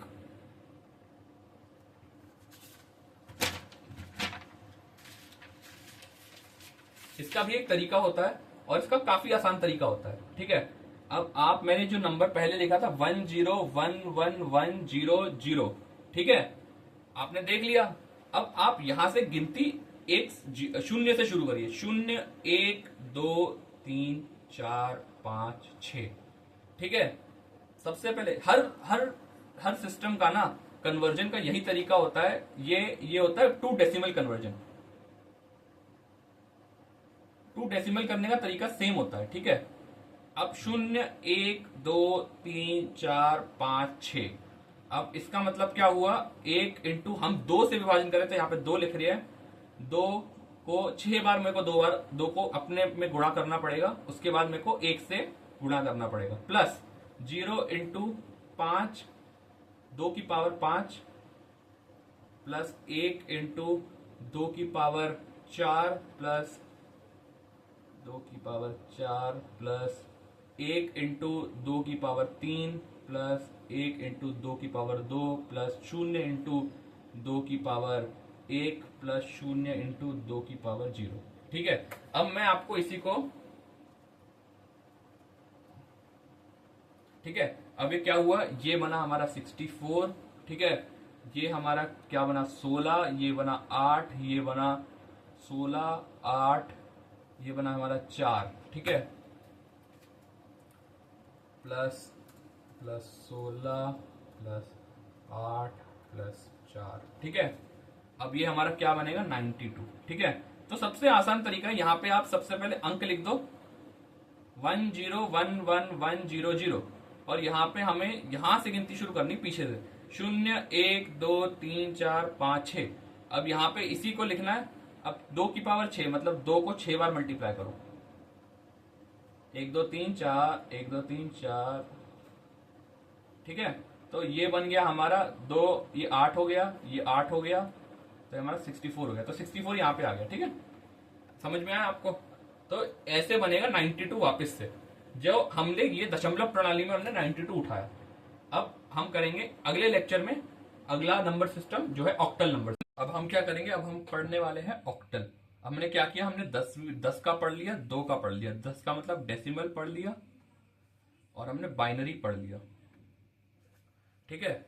डेसिमल मतलब दशमलव और बाइनरी मतलब 2 का। अब क्या बचा है, ऑक्टल बचा है। ऑक्टल मतलब 8 का, तो ये 8 का है, तो 8 में एक कम मैंने बताया था, 8 माइनस 1 7, 8 में एक घटाया तो 7 आया, तो ये 0 से लेके 7 तक होगा, ठीक है। 0 से लेके 7 तक होगा, तो कैसे, 0 1 2 3 4 5 6 7। अब आप मेरे से पूछेंगे कि 0 से लेके 7 तक मैं गया हूं, लेकिन 8 भी तो एक अलग अंक है। लेकिन बात है ना, हम 8 को 8 से जो है, हम 8 से विभाजन कर रहे हैं, तभी तो जैसे आप 11 देखेंगे तो 11 का अगला जो है एक जो है वो वापस तब आता है जब 11 10 से जो है, अगर मैं इसे 10 से हटाऊं, जो मैं दशमलव प्रणाली में देख रहा हूं, तो एक तभी वापस आ रहा है। ये जो काउंटिंग है, जैसे मैं आपको समझा रहा हूं, 0 1 2 3 4 5 6 7 8 9 10, ठीक है। ये 10 तब आ रहा है जब इससे बाहर निकल गई चीज, ठीक है, और अब मैं यहां पे 1 रखाऊं और यहां पे 0 रखाऊं, तो ये चीज आ गई ना। तो यही चीज यहां पे होगी, क्योंकि हम लोग दशमलव प्रणाली इस तरफ यूज कर रहे हैं। अभी आपको 1 मिनट वापस से समझाता हूं। हमने 11 लिखा है, ये दशमलव प्रणाली में लिखा है, ठीक है। ये दशमलव प्रणाली के अंदर हमने 11 लिखा है, तो ये 10 से बड़ा है, तभी 10 जो है 10 जो है ये 10 या 10 से बड़ा है, तो तभी जो है ये साइकिल रिपीट होगी। तो आप देखोगे तो साइकिल के बाद जैसे एक यहां पे मैं 9 में 1 जोड़ दूं तो ये फिर 0 पे पहुंच जाती है। समझ में आया? तो इस साइकिल में ना रिपीट होता है, ये 0 पहुंच गई तो यहां पे 1 आ गया और यहां पे 0 आ गया। समझ में आया? तो फिर इस डिजिट में अगर मैं इसमें 90 जोड़ दूं, इसमें मैं 90 जोड़ दूं तो फिर 0 आ जाएगा। तो जो ये डिजिट है इसमें साइकिल रिपीट हो रही है, समझ में आया? ये ऐसे होगा तो फिर 100 आ जाएगा, फिर यहाँ पे ये जो है यहाँ पे आ गया और यहाँ पे फिर से साइकिल चल सकती है। तो इस तरह से साइकिल चल रही है, ठीक है। अब ये है हमारी ऑक्टल, ऑक्टल प्रणाली ये है। अब आपको एक बढ़िया तरीका दिखाता हूं कि कैसे करते हैं सॉल्व, ठीक है। अब हम क्वेश्चन लेते हैं और हम सीखते हैं 762 को हमें कन्वर्ट करना है ऑक्टल में, ठीक है, ऑक्टल में, ठीक है। और दूसरा हम जो सॉल्व करेंगे वो है 762 जो ऑक्टल है उसको हमें कन्वर्ट करना है दशमलव में। पहले हम ये ए पार्ट है और ये बी पार्ट है, ठीक है। पहले हम क्या कौन सा सॉल्व करेंगे? ए पार्ट सॉल्व करते हैं। चलो, अब मैंने आपको बताया था विभाजन के तरीका, वो जो विभाजन का तरीका था, जो टेबल बना के था, वो आसान वाला तरीका यहां पे भी वही लग सकता है। अगर आपको 8 का पहाड़ा आता है, तो अगर आपको 8 का पहाड़ा आता है तो आपके लिए बहुत आसान हो जाता है। बट अगर आपको नहीं आता तो वो जो पुराना तरीका था जो मैंने यहां पे सिखाया था, विभाजन का तरीका, लंबा विभाजन का तरीका जो मैंने सिखाया था यहाँ पे, ये विभाजन का जो तरीका मैंने सिखाया था, ये विभाजन का तरीका आपको यहीं पे करना पड़ेगा, ठीक है। अब हम देखते हैं विभाजन का तरीका, ठीक है। अब 8 है, 8 हमारा बन गया कोशेंट, नहीं हमारा क्या, डिवाइजर। 8 हमारा बन जाता है डिवाइजर, ठीक है। और ये बन गया हमारा शेष, ये हमारा शेष है। और अभी हमें क्या करना है? अब हमें करना है 762, ठीक है। अब मैं 762 का विभाजन शुरू करूंगा। 7, अब मैं देखो मैं एक एक करके डिवाइड कर सकता हूं चाहूं तो। अब कैसे करूंगा, ठीक है। अब मैं इसे करूंगा तो मैं देखूंगा 76 डिवाइडेड बाई 8, 78 का क्या होता है? 9, 8 9 का जो होता है तो इसका क्या होता है? 72, तो 4 बच गया, तो फिर 42 को 8 में क्या होता है? 5, और रिमाइंडर हमारा बचा 2। तो आप देखो ये हमारा 2 आ गया, ठीक है। तो मैंने 1 डिवाइड कर दिया और मैंने पता कर दिया। अब वापस से 8 से डिवाइड करो तो 8 यहां पे कटेगा तो 1 बचेगा, और 15 तो अपने आप में रहेगा, तो ये बचेगा 11। 15 में से 8 को मैंने घटाया तो बचा 7, तो 7 ये रह गया। देखो अब फिर मैं 8 से घटाऊं तो 3 बचा, ठीक है। 8 को मैं एक हुआ, यहाँ पे क्वोशिएंट है ये, और यहाँ पे बचा 3, शेष 3 रह गया। अब मैं 8 को वापस करूंगा तो 0 आ गया और ये आ गया। अब इसका मतलब ये था कि अगर मैं, ठीक है, अगर मैं 8 को अभी यहां पे बैठ के अगर मैं ऑक्टल मेथड में 1372 को अगर मैं दशमलव प्रणाली में कन्वर्ट करूं तो वो 762 बन जाएगा, ठीक है। तो ये जो है ये 8 का जो है, और अगर मैं 762 जो दशमलव प्रणाली का है अगर मैं उसको ऑक्टल में कन्वर्ट करूं तो ये बन जाएगा 1372, ठीक है। 1372 का क्या था?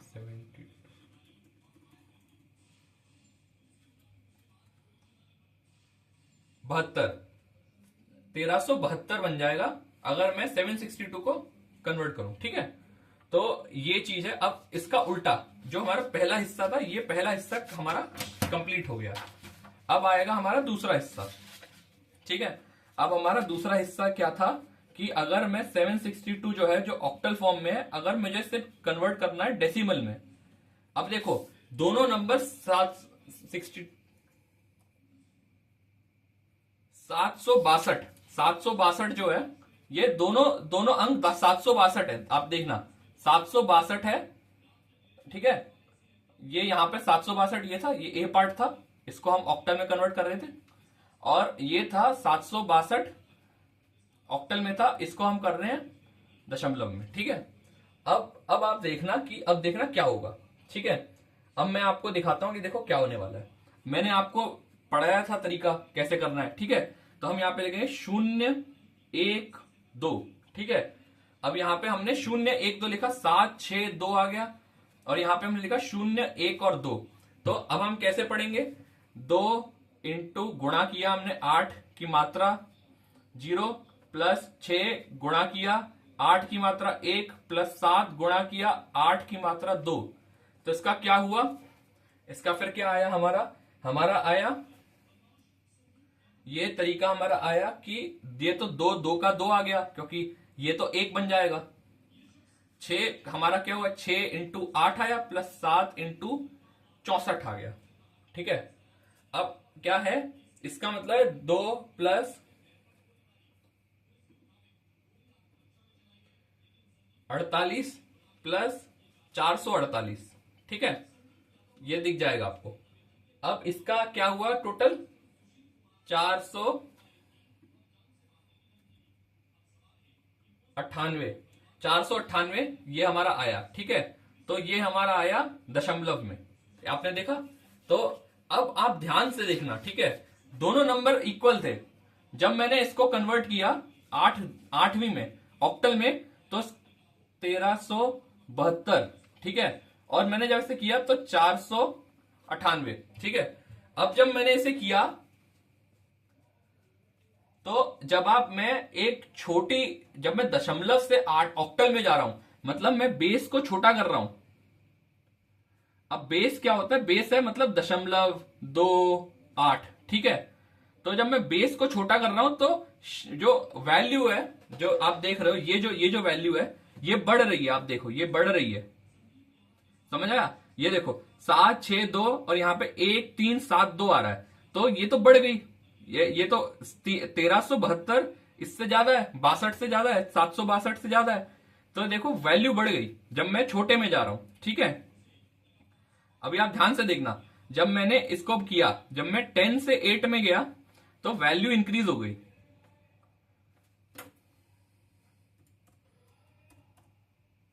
कीमत, मूल्य, उसका मूल्य बढ़ गया। ठीक है, इसका मूल्य बढ़ गया। और जब मैं इससे 8 से 10 में गया तो उसका मूल्य घट गया। ठीक है, अब आपको देखेगा कि ये तो बड़ा अंक है इससे और ये छोटा अंक है इससे। तो आप देखना कि जब मैं 10 से 2 में जा रहा हूं तो इसकी वैल्यू बहुत बढ़ जाती है। ठीक है, जैसे अगर आप देखोगे, हमने स्टार्टिंग में देखा था, जब हम बाइनरी देख रहे थे तब हमने देखा था, जो हमने कन्वर्ट किया था 92 को हमने किया था, जो दशमलव था उसको हमने किया था तो 10111100। ठीक है, इसको दशमलव में किया। अगर मैं इसे देखूं तो इसमें सिर्फ दो अंक है। ठीक है,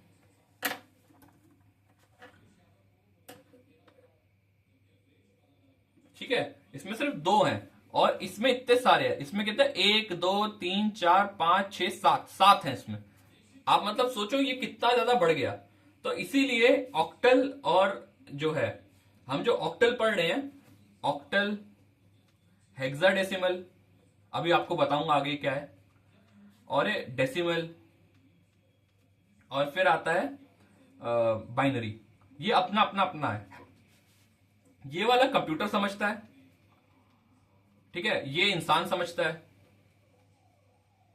ये इसका ज्यादा इस्तेमाल नहीं होता, इसका कम इस्तेमाल होता है, इसका भी काफी इस्तेमाल होता है, बट इसका आजकल सबसे ज्यादा इस्तेमाल होता है। ये पहले इस्तेमाल होता था, अब इसका ज्यादा इस्तेमाल होता है।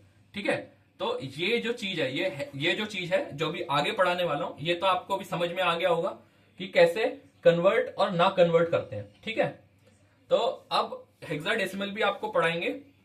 अब ये वाला जो है, इसके अंदर क्या है कि आप देखो, ये होगा 10 प्लस 6 16। आप देखो हेक्स मतलब 6, डेसिमल मतलब 10। तो 10 प्लस 6 16 16। जैसे हमारे यहाँ पे दशमलव में 10 होता है, इसमें अब 16 होगा। तो इसका क्या है, शब्द बहुत छोटे होंगे। जैसे अगर मैं इसको पढ़ूं 1372 को मैं पढ़ूं तो ये बढ़ जाता है, तो इसका शब्द छोटा होता है। तो इसलिए आसान होता है इसको लिखना। कंप्यूटर में इसको लिखना आसान होता है, इसलिए इसका इस्तेमाल होता है कंप्यूटर के अंदर। अब आपको अगला सिखाते हैं, हेक्साडेसिमल कैसे इस्तेमाल होता है।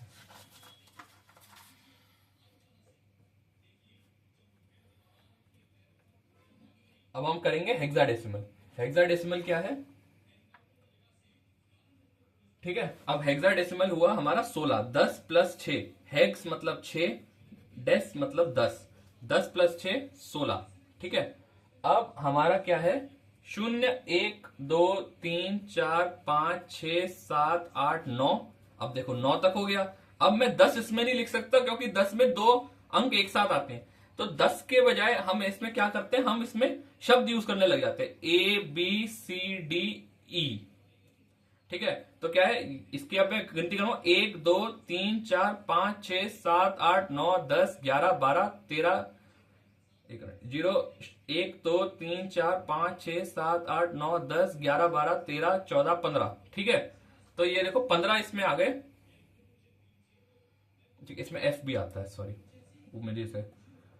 अब देखो अब 16 आ गए, इसमें 16 के 16 शब्द आ गए।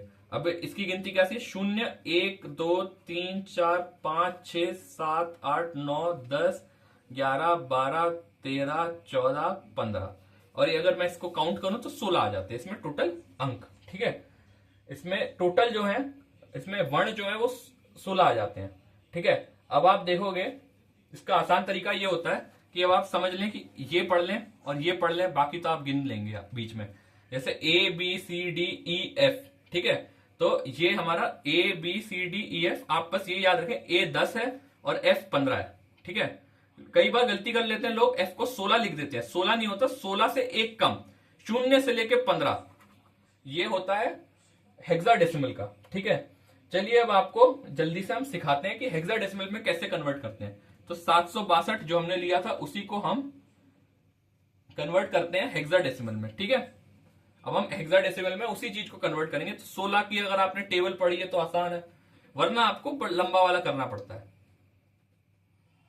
ठीक है, 16 की, अब इसमें क्या है ये तो मैं यहां पे बता दूंगा, लेकिन सबसे आसान तरीका ये होगा कि आप बार बार 16 से डिवाइड करते जाएं। ठीक है, तो 762 को 16 से डिवाइड करें, ये आप ही का काम है।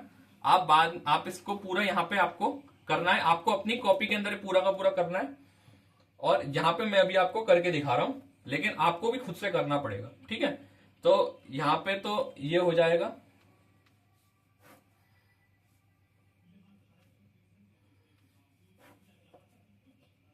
ठीक है, तो 2FA 16, F का मतलब 16 और 15, F का मतलब 15 और A का मतलब 10। तो देखो 2 15 10, ये इसको तो हम लिख नहीं सकते, तो हम लिखेंगे ये वाले को, 2 15 10 नहीं लिख सकते हम, ये अलाउड ही नहीं है। तो 2FA ये बन जाता है हमारा 762 दशमलव प्रणाली का। ठीक है, अब इसी में अगर हमें करना है तो अब आपकी जो किताब है उसमें लिखा हुआ है 25FCD। ठीक है, तो अब इसका क्या है, इसको हमें लिखना है दशमलव में। तो हम वही करेंगे 0 1 2 3 4। ठीक है, इसका मतलब ये 2 इंटू 10 की 16 की पावर 4 प्लस 5 इंटू 16 की पावर 3 प्लस F इंटू 16 की पावर 2 प्लस C इंटू 16 की पावर 1 प्लस D इंटू 16 की पावर 0 0। समझ आया? तो इसका क्या है, F है हमारा 16, C है हमारा, C में क्या है F A B C, तो 10 11 12। ठीक है, तो हमारा 12 आ गया। ठीक है, 10 11 12 और 13, तो ये 13 आ गया। ठीक है, और ये हमारा F 15 है, सॉरी 16 नहीं होता, मैं कई बार गलती कर देता हूं, 15 होता है ये। ठीक है, और F जो हमारा 15 हो गया, तो अब इसका आंसर आएगा 155597। अब मान लो अगर मुझे ये शब्द, इतना लंबा शब्द, ठीक है, अगर मुझे इतना लंबा शब्द जो है इसमें लिखना है, तो देखो इसमें कितना 1 2 3 4 5 6 खंड यूज हो रहे हैं। इसमें कितने यूज हो रहे हैं, 1 2 3 4 5 खंड यूज हो रहे हैं। तो ये छोटा हो जाता है, तो मेरे लिए आसानी होती है इसको लिखना। ठीक है, अब हम आएंगे कंप्यूटर अरिथमेटिक पे, कंप्यूटर की गणित कैसे होती है। तब तो हमने पहले सीखा कि शब्द के ये गिनती कैसे होती है कंप्यूटर में। अब कंप्यूटर की अरिथमेटिक देखेंगे, ये आसान है, इसमें ज्यादा मुश्किल नहीं होगी। आपको जो काम की चीज होती है ना सबसे ज्यादा, ये जो हेक्साडेसिमल है और ऑक्टल है, ये जो ऑक्टल का हम पढ़ रहे हैं या डेसिमल का पढ़ रहे हैं, ये सब चीजें काम की होती हैं। फिर अगर आपने ये समझ लिया कि ये कैसे हो रहा है और आपको गुणा विभाजन सब समझ में आता है, तो आप इनको भी उसी तरह से समझ के कर लेंगे, क्योंकि ये बहुत आसान चीज होती है। चलो अब हम देखते हैं बाइनरी का, क्योंकि सबसे ज्यादा बाइनरी ही काम आती है। अब क्योंकि कंप्यूटर की गणित जो है वो बाइनरी है, तो अब हम देखते हैं एडिशन। एडिशन का मतलब जोड़ना। अब हम जोड़ कैसे रहे हैं, ठीक है, अब हम देखेंगे।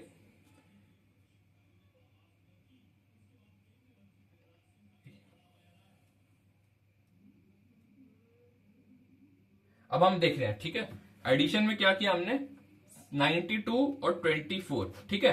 अब हम देखते हैं, ये हम डेसिमल में दिखा रहा हूं मैं आपको, दशमलव प्रणाली में जैसे आप जोड़ते हैं वो दिखा रहा हूं। तो 2 को 6 से जोड़ा, 2 को 4 से जोड़ा 6, फिर 2 को 9 से जोड़ा तो ये 1, और इसके बाद 1 यहाँ पे कुछ नहीं है, तो यहाँ पे हम मानेंगे 1 हम कैरी करेंगे और ये 116 बन गया। सही है, सही है। ये हमने 2 को जो क्या किया था, जब हमने 6 जोड़ा था और यहाँ पे कर दिया था हमने, तो हमारा क्या था, 11 आया था, देखिए यहाँ पे।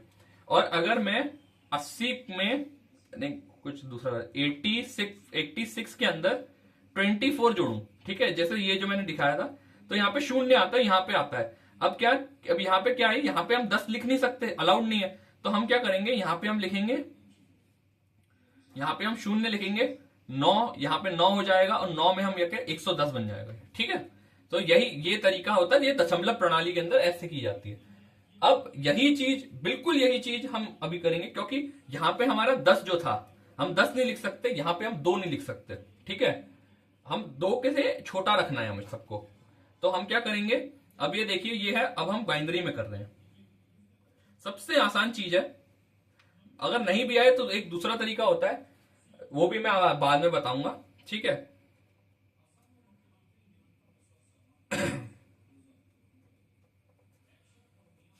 अब ये 1 और 1 को अगर मैं जोड़ू तो 2 आ जाएगा, 2 हम लिख नहीं सकते, तो हम शून्य लिखेंगे, फिर 1 आ गया। अब यहाँ पे टोटल में 1 होगा इस लाइन में। अब यहाँ पे 1 और 1 वापस से 2 आ गया, तो 2 लिख नहीं सकते, तो वापस से साइकिल चेंज होगी। जो मैं साइकिल बता रहा था आपको, वो साइकिल वापस से रिपीट होगी, तो साइकिल पे वापस से 0 आ जाएगा। तो यहाँ पे हमें वापस से 2, 1 और 1 करके 2 आ जाएगा, तो हम वापस से साइकिल रिपीट करके चक्कर घुमा के फिर हम पहुंचेंगे 0 पे। तो 0 पे हम पहुंचेंगे, यहाँ पे फिर 1 आएगा, तो यहाँ पे 1 और 1 वापस से 2 हो जाएगा, तो हम नहीं कर सकते, तो ये हो जाएगा 1 0 0 1 0। तो 1 0 0 1 0, ये हमारा बन गया इन दोनों का एडिशन। समझ में आया। और अब क्या है, अब हमने क्या किया, अब हम करेंगे सब्ट्रैक्शन। सब्ट्रैक्शन मतलब घटाना। अब हम 1 1 0 0 में 0 1 0 को हटा के देखते हैं।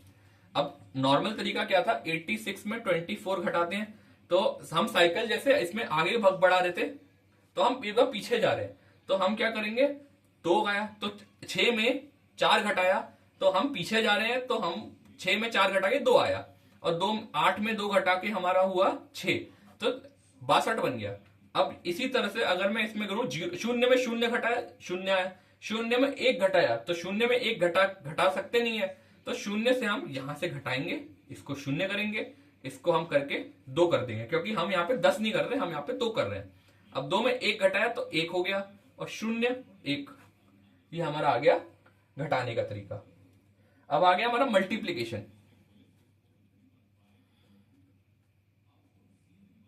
गुणा करना, ठीक है।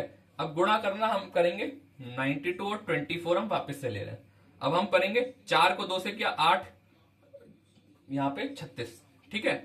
अब 2 को 2 से 2 से किया 4 हो गया, 2 को 9 से किया तो 18 हो गया, ठीक है।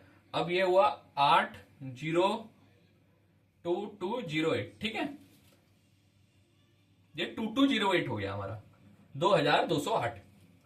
अब क्या हुआ, अब इसी को अगर मैं 1 1 0 0 और 0 1 0 को मैं उसी तरह से करूं, तो ये क्या है, अब मैं इसको अगर देखूंगा तो यहाँ पे आएगा, अगर मैं इसे समझू, अभी मैं आपको दशमलव में भी करके दिखाऊंगा, ठीक है। तो अब हमारा क्या है कि अब तो शून्य आया, यहाँ पे सबसे पहले शून्य है, तो शून्य से सबको कर दो तो शून्य ही रहेगा। अब फिर बचा 1, तो 0 0 1 1, ठीक है। अब यहाँ पे वापस से शून्य आया, शून्य शून्य शून्य शून्य, तो कुछ का मतलब नहीं है। अब हम ऐड करेंगे शून्य शून्य शून्य एक एक, ठीक है, एक एक शून्य शून्य शून्य, यह हमारा फाइनल बना, ठीक है। अब हम इससे पढ़ेंगे तो हम यहाँ पे लिखेंगे गिनती। अब मैं क्या हूं, अब मैं इसे देख रहा हूं, देखो ये तो हमारा था बाइनरी के अंदर, ठीक है। अब मैं इसे आपको ये प्रूव करके दिखाता हूं कि डेसिमल में भी यही होगा। तो शून्य एक दो तीन शून्य एक दो, ठीक है। तो अब मैं क्या लिखूंगा, शून्य, यहां पे कुछ नहीं ऐड होगा, यहां पे कुछ नहीं ऐड होगा, तो एक इंटू दो की पावर दो प्लस एक इंटू दो की पावर तीन, ठीक है। तो ये क्या हुआ हमारा, चार प्लस आठ, ये हुआ हमारा 12। अब इसको मैं इसमें मैं ये करूंगा, शून्य शून्य तो होगा नहीं, फिर एक, एक इंटू दो की पावर एक, तो ये हमारा दो, ठीक है। अब 12 का गुणा मैंने दो से किया, ठीक है, ये 12 का गुणा मैंने दो से किया, क्या हुआ 24। और इसको अगर हम करेंगे तो इसका भी आंसर आएगा शून्य एक दो तीन चार। तो हमने क्या किया, दो की पावर तीन प्लस दो की पावर चार। हमने इसका ये आपको समझ नहीं आया तो एक इंटू दो की पावर तीन, क्योंकि ये सब शून्य है तो इसका काउंट नहीं होगा। फिर एक इंटू दो की पावर चार, ठीक है, तो आठ प्लस दो की पावर चार हुआ 16, तो यह हमारा 24। देखो आप, ये दशमलव के अंदर ये भी सेम है और ये अंक भी सेम है। अब आपका आएगा, अब मैं आपको पढ़ाने वाला हूं अगला हिस्सा, जो तरीका होता है कंप्यूटर को समझने का। अब आपको समझ में आएगा कि बाइनरी क्यों इस्तेमाल होता है, ठीक है। अब ये तो मस्त चीज आने वाली है। अब आपको समझ में आएगा कि मल्टीप्लीकेशन कैसे होता है। अब आपको समझ में आएगा मल्टीप्लीकेशन कैसे होता है, और अभी आपको बिल्कुल ही समझ में आएगा कि कैसे, किस तरह से कंप्यूटर बाइनरी ही पढ़ता है, क्यों। शून्य शून्य एक शून्य, चलो शून्य एक कर लेते हैं, शून्य एक एक शून्य एक, ठीक है। अब ये हमारा शून्य इंटू शून्य शून्य, शून्य इंटू एक शून्य, एक इंटू शून्य शून्य, एक इंटू एक हमारा आया एक, ठीक है। अब इसको बढ़िया तरह से मैं आपको समझाता हूं, ठीक है। मैंने आपको कंप्यूटर में बताया था कि ये मान लो ये एक तार जा रही है, ठीक है। अब यहां पे दो चीजें जुड़ी हुई हैं, एक तो ये जुड़ी हुई है, एक ये जुड़ी हुई है, ठीक है। अब मान लो आपको बिजली का अगर झटका नहीं लगना है तो आप चाहोगे कि इस तार में कोई बिजली ना हो, ठीक है। तो अब ये मैंने क्या किया कि अब आप देखोगे कि x इंटू वाई मतलब x का y से गुणा किया। तो अगर मैं शून्य, शून्य का मतलब नहीं जा रही है बिजली, अब बिजली नहीं जा रही है तो एक बिजली नहीं गई और दूसरी भी नहीं जा रही, तो अंत में बिजली नहीं जाएगी, ठीक है। अब दूसरा वाले में कर रहे हैं कि हमने इससे बिजली नहीं जा रही है, ठीक है, लेकिन इससे बिजली जा रही है तो नहीं जाएगी। अब देखो बिजली का क्या है, बिजली के लिए क्या होता है, आपको सर्किट कंप्लीट करना होता है, ठीक है। आपको याद होगा आपने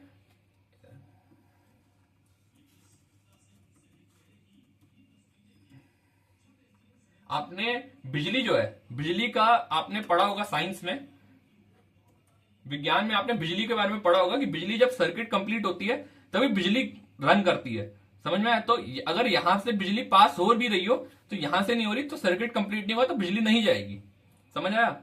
अब यहां पे दो चीजें जुड़ी हुई हैं और अगर यहां से बिजली पास कर रही हो, यहां पे अटकी हुई है, तब यहां पे बिजली नहीं चलेगी। बिजली तब जरूर जाएगी जब दोनों चालू हो, ठीक है। यहां से बिजली जा रही है, यहां से बिजली जा रही है, तो बिजली जरूर जाएगी, समझ में आया। तो ये जो है, अब यही चीज, ये मान लो ये फॉल्स है, ये फॉल्स है, ये ट्रू है, ये फॉल्स है। जैसे मैं आपको समझा रहा था, बिजली जा रही है सत्य है, बिजली नहीं जा रही तो असत्य है। तो यहां पे हम, अच्छा यहाँ पे फॉल्स है, यहाँ पे ट्रू आ गया, ये सत्य है और ये असत्य है, और फिर ये सत्य है असत्य है, ठीक है। तो अब मैं यहाँ पे लिखूं, ठीक है, तो यहाँ पे फॉल्स फॉल्स ये वाला जो है, ठीक है। और अगर मैं इसके नीचे लिख देता हूं ज्यादा अच्छा लगेगा, आपको ज्यादा समझ में आएगा। False false false true. अब ये देखो, ये मैं आपको ना अलग अलग तरीके से लिख के दिखाता हूँ, आपको ये समझ में आएगा, ठीक है। सिर्फ अगर आप काली वाली इंक पे फोकस करो, ठीक है, और फॉल्स ट्रू, ठीक है, और यहां पे आया ट्रू, और यहां पे आया फॉल्स, और यहां पे आया ट्रू, और यहां पे आया ट्रू, ठीक है। ये आपको दिख रहा है। तो यहाँ पे सत्य सत्य, सत्य झूठ, झूठ सत्य और सत्य सत्य, ठीक है। तो अब क्या है, ये यहाँ पे आएगा फॉल्स, यहाँ पे भी फॉल्स आएगा, यहाँ पे भी फॉल्स आएगा और यहाँ पे सत्य आएगा। समझ आया? तो अगर मैं इन दोनों को एक साथ लगाऊं, जैसे मैं कंप्यूटर में अगर समझूं, अब इसी जगह अगर मैं इन्हें अलग अलग जगह पे लगाता, ठीक है, ये चीज इसी कहते हैं ट्रुथ टेबल। ये आपके ना बहुत बढ़िया चीज है, और ये समझो आपको अगले कुछ सालों के कंप्यूटर में जो समझे कि कंप्यूटर चलता कैसे, उस हिसाब से आपको बहुत समझ में आएगी। ये गणित और कंप्यूटर दोनों का बहुत बड़ा हिस्सा है ये। इसका क्या कहते हैं, ठीक है, आपको मैंने समझाया था 0 का फेल और 1 का पास होता है, ठीक है। तो ये ट्रुथ टेबल है, ये तो है हमारी x इंटू वाई की ट्रुथ टेबल। मैं आपको अभी एक और चीज बताता हूं, चलो। ये है टोटली आउट ऑफ सिलेबस।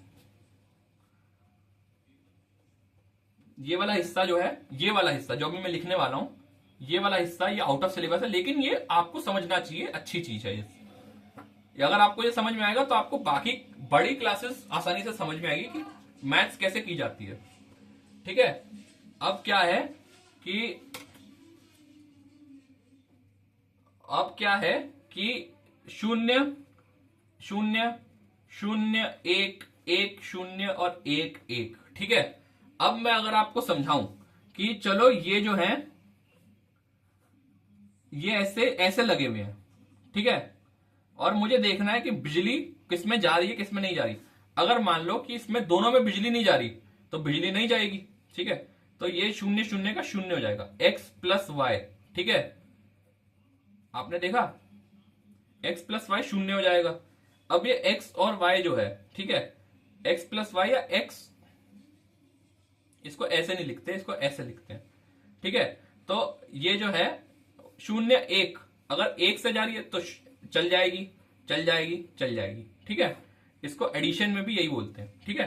अब अगर दोनों तरफ बिजली जा रही है तो ये हो जाएगी हमारी, जैसे मान लो अगर दोनों तरफ से बिजली जा रही है, यहां से भी बिजली आ रही है और दोनों तरफ से बिजली जा पा रही है, तो ये यहां पे आएगा, दोनों तरफ से बिजली जा रही है।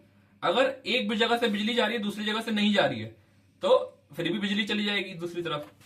अगर यहां से बिजली जा रही है और यहां पे अगर मान लो दूसरी जगह से अगर मैंने वही चीज वापस की बाकी, लेकिन अगर तो बिजली चली जाएगी, लेकिन अगर दोनों तरफ से नहीं जा पा रही तो बिजली रुक जाएगी, ठीक है। तो यही ट्रुथ टेबल है, false false, false true, true false and true true की। ये है हमारी एडिशन वाली, ठीक है, ट्रुथ टेबल। बट ये चीज जो है ये आउट ऑफ सिलेबस है, ये ना ही कोई पूछेगा और ना ही आपके सिलेबस में अभी, लेकिन ये बाद में आपके काम आएगी। बस यही था इस अध्याय में, यही है। आपसे अच्छा लगा पढ़ाने में। आपको अगर कुछ सवाल हो तो आप नीचे पूछ लीजिएगा, ये आपके लिए अच्छा रहेगा। और अगर मेरा पढ़ाने के तरीके में कुछ सुधार हो सके या कुछ आप तरीका बता सके जिससे कुछ बेहतर हो सके तो वो भी बताइएगा, ये इसके लिए आपके लिए भी आसानी हो जाएगी। अगला जो वीडियो होगा वो हमारा क्वेश्चन के ऊपर होगा, सवाल पूछे जाएंगे और आपको उसको करना है, वो आपका होमवर्क होगा और वही तरीके से आपको पढ़ाया जाएगा, ठीक है। और अगर इंग्लिश में कोई दिक्कत आ रही है तो कृपया आपको मैं बताऊंगा कि वो चीज आप रट लीजिए, वो आपके लिए बहुत आसान रहेगा। और नोट्स जो है, आपको अगर नोट्स चाहिए तो आप कृपया अपने खुद के नोट्स बनाएं। मैं नोट्स प्रोवाइड नहीं करूंगा, आपको नोट्स खुद से लिखने पड़ेंगे। मैंने वीडियो बना के भेज रहा हूं, तो आपको नोट्स अगर खुद से लिखेंगे तो आपको समझ में आएगा, आपके लिए अब देखिए, जो मैंने एक हिस्सा इसमें स्किप हो गया था, वो बचा था बाइनरी डिवीजन।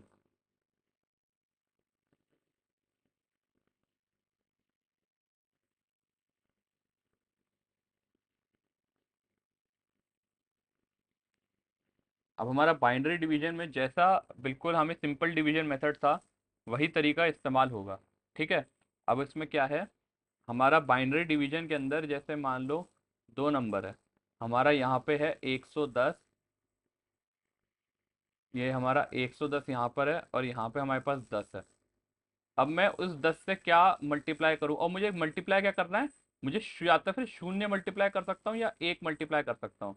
तो शून्य से जाके तो यहाँ पे शून्य आ जाएगा, 1 से जाएंगे तो 1 आएगा, 1 0। तो यहाँ पे 1 से मल्टीप्लाई होगा और 1 जीरो यहाँ पे आ गया, फिर यहाँ पे हमारा 1 जीरो वापस आ गया। अब 1 शून्य जो है, अब हम इसको शून्य से मल्टीप्लाई करेंगे नहीं तो 1 से करेंगे, तो फिर हम 1 से मल्टीप्लाई करके यहाँ पे वापस से 1 जीरो आ जाएगा और हमारा शेष रह गया शून्य। ये हमारा बच गया कोशेंट और ये हमारा डिवाइजर। ठीक है, तो ये तरीका होता है बाइनरी डिवीजन का, बहुत आसान तरीका है, ऐसे कुछ बहुत बहुत मुश्किल नहीं होता। चलो अब अगले वाले पे चलते हैं, हमने क्या क्या सीख लिया इस लेक्चर से। ठीक है, अब हमने जो जो सीखा है, language is the method of communication, जो मैंने बताया था, भाषा एक बातचीत करने का माध्यम है।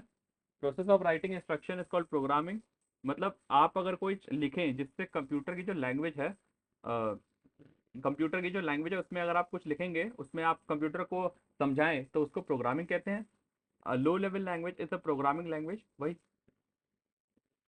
With little to no abstraction. Abstraction का मैंने आपको मतलब समझाया था, इसका मतलब ये है कि ज़्यादा चेंज नहीं होता, चेंज मतलब ज़्यादा बदलाव नहीं होता जो कंप्यूटर का इंस्ट्रक्शन है, और जो हम जो समझ पाए उसमें ज़्यादा बदलाव नहीं होता, तो इसलिए बहुत मुश्किल होता है उन्हें पढ़ना।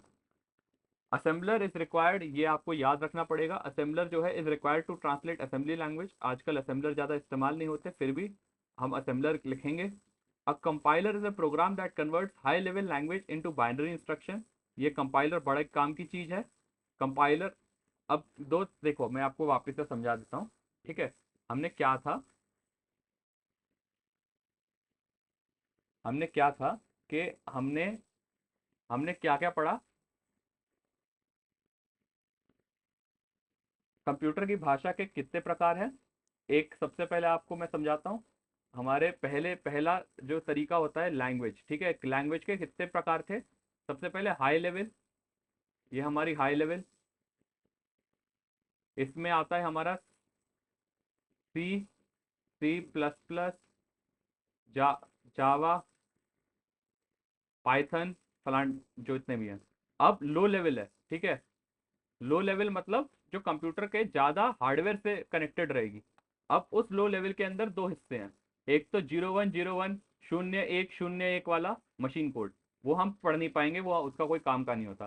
फिर आता है असेंबली, असेंबली भी मैंने आपको पढ़ा दी थी। ठीक है, तो ये इस तरह से हमने ये पढ़ लिया, ये पढ़ लिया, कंपाइलर पढ़ लिया, हमने डेसिमल नंबर सिस्टम पढ़ लिया, हमने दशमलव प्रणाली पढ़ ली, the technique use to add binary number, हमने कैसे बाइनरी नंबर कैसे ऐड होते हैं वो भी पढ़ लिया, और बाइनरी डिवीजन फाइनली मैंने आपको वो भी पढ़ा दिया। उससे हमारा कंप्यूटर कंप्लीट होता है, ये वाला चैप्टर 1 मेगाबाइट्स का। अगर आपको अच्छा लगा तो आप बताइएगा, कुछ तरीका बेहतर कर सके तो बताइए, समझने में दिक्कत होए या आपको कोई सवाल है तो उसको कमेंट में बताइएगा, मैं सारे चीज़ें आंसर करने की कोशिश करूंगा। धन्यवाद।